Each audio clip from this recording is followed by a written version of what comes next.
Hey guys, welcome back to our channel. We are here in Melbourne, Australia, and we are going to cover our last stop, which was New Zealand. All of New Zealand, basically. Yeah. I feel like we hit pretty much all of it as much as we could have.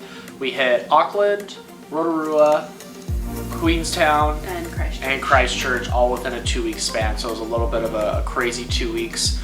But let's start literally top to bottom. So Auckland, definitely felt like Los Angeles. There wasn't a ton to do. It was a cool city to kind of walk around. We also weren't going to be there for that long. We were only in Auckland for 2 days.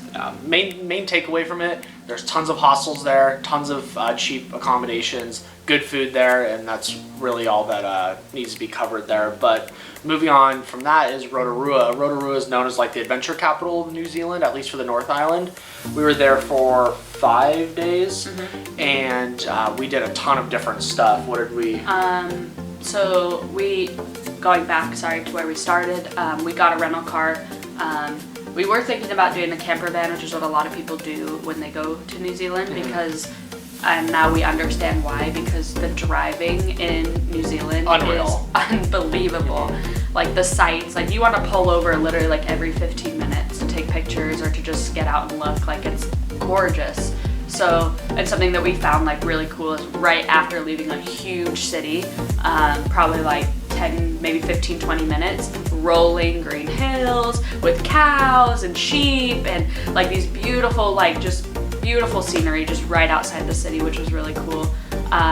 But yeah, the drive to Rotorua and all through New Zealand was absolutely like breathtaking.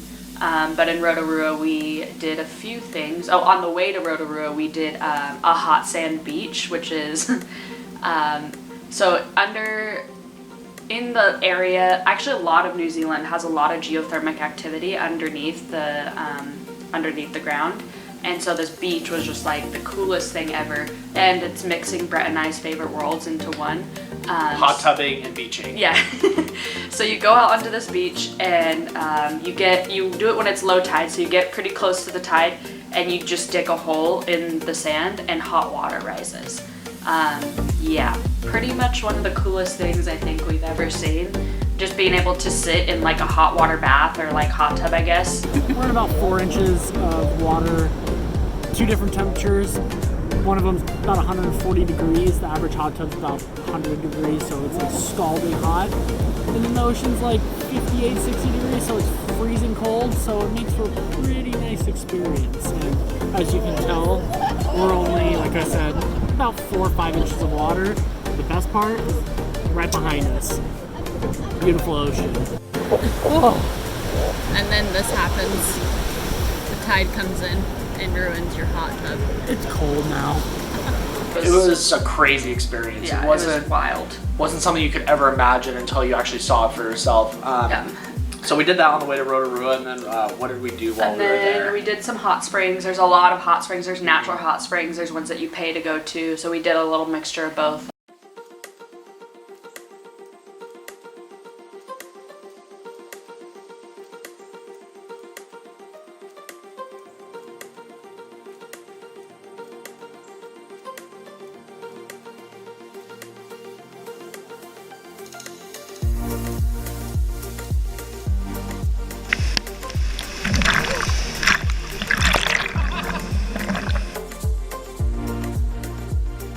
Hey guys, so we've made it to Rotorua in New Zealand and we are at the Polynesian Spa, just soaking in some mineral waters.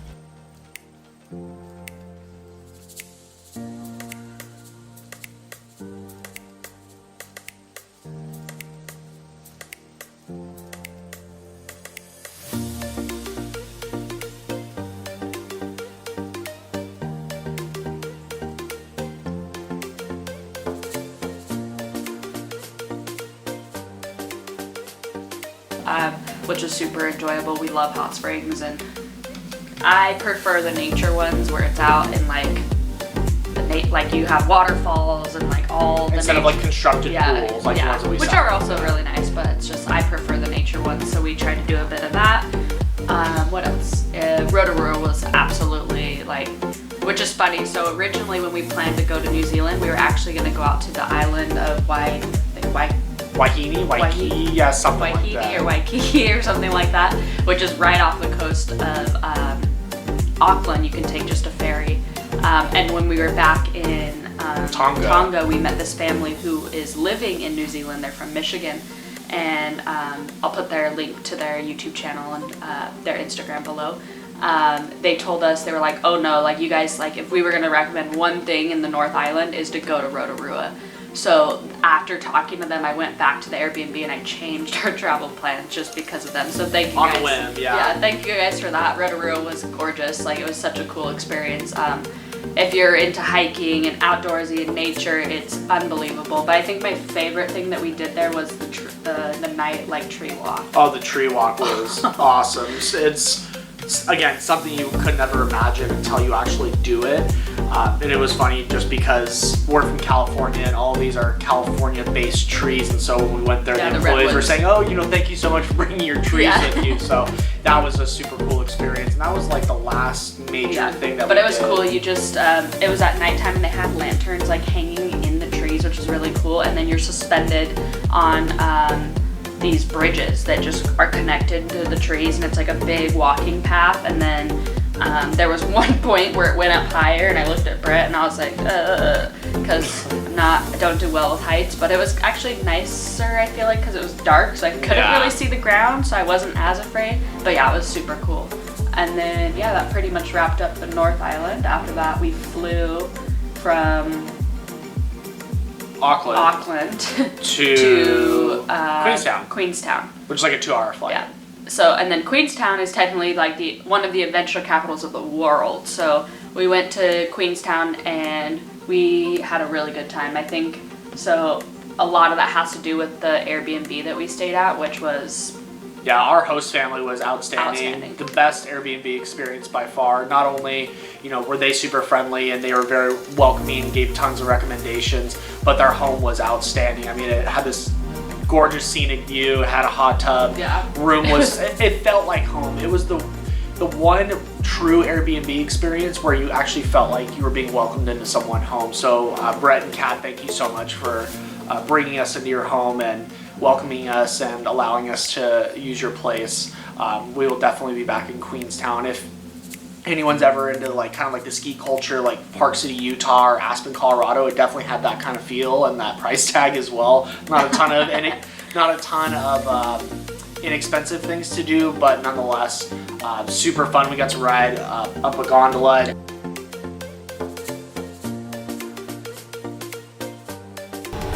This is so cool.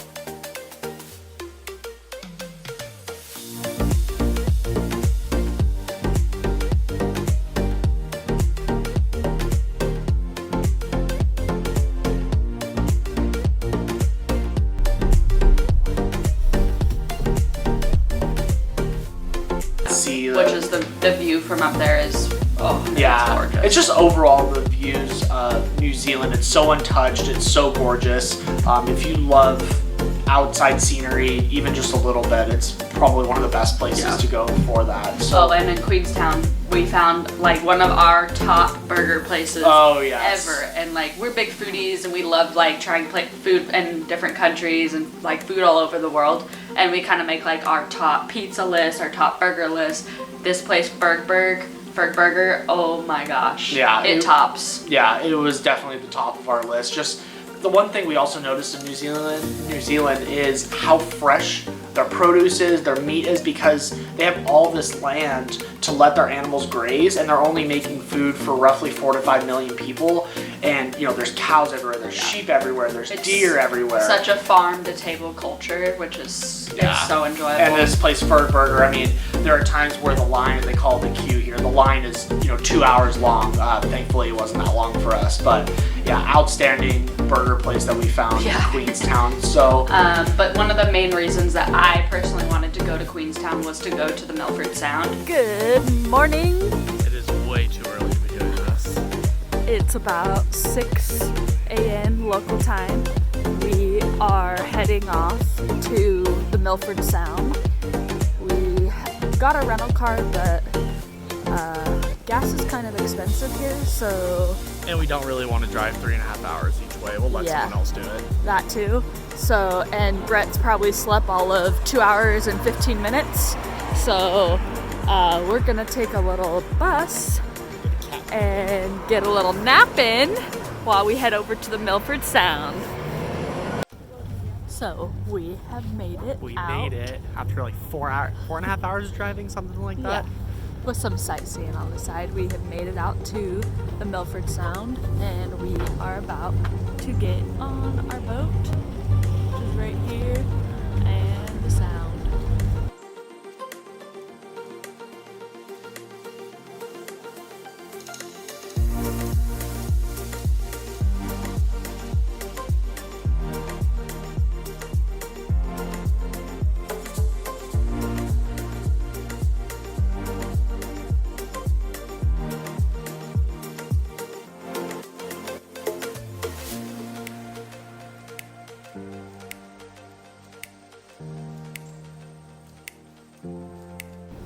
So, we are on our boat, and we decided that maybe we want to sit in the front, And but get soaking wet.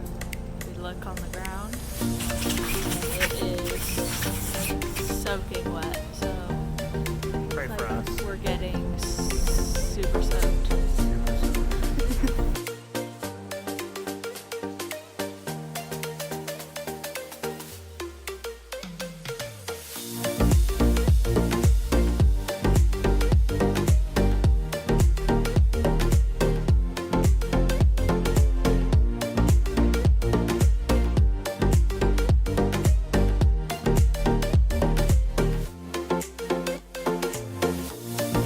Yes.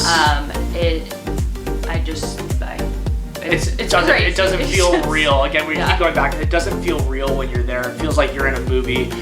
If you look on YouTube, a lot of other YouTubers call it the eighth wonder of the world, and it really does feel Because that it's just special. like there's so like you're looking at it and there's ocean, but then these gorgeous mountains with waterfalls and almost like they're like forests that are holding on to the side of this mountain. Like, and the mountain ranges are so big when you're down, like going through the boat. It's like you can't even imagine anything like it. And not only that, but the mountains go so deep. So when you're at a beach, usually you have the water line, and then it kind of goes down steadily. It is like a big V. It goes straight down.